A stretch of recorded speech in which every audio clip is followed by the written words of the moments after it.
नमस्ते माझ्या यूट्यूब चॅनलमध्ये। आता मी आलू पराठा करत आहे। त्यासाठी प्रथम बटाटे उकडून स्मॅश करून घेतले, कांदा बारीक चिरलेला आणि कोथिंबीर आणि पेस्ट आहे, लसूण, हिरवी मिरची आणि अद्रक थोडंसं, मीठ चवीनुसार आणि हळद, लाल तिखट थोडे, धने पावडर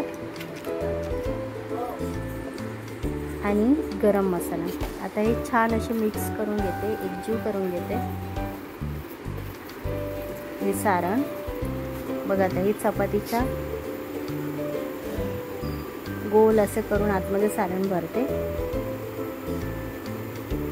पूर्ण असं कव्हर करून घेऊया। बघा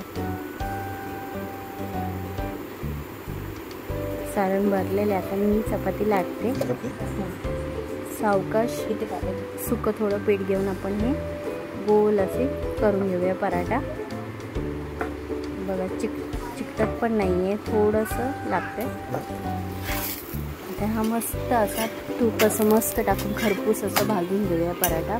बघा मस्त असा छान होतो, खरपूस भाजला जातो, मस्त असा पराठा तयार, आलू पराठा तयार।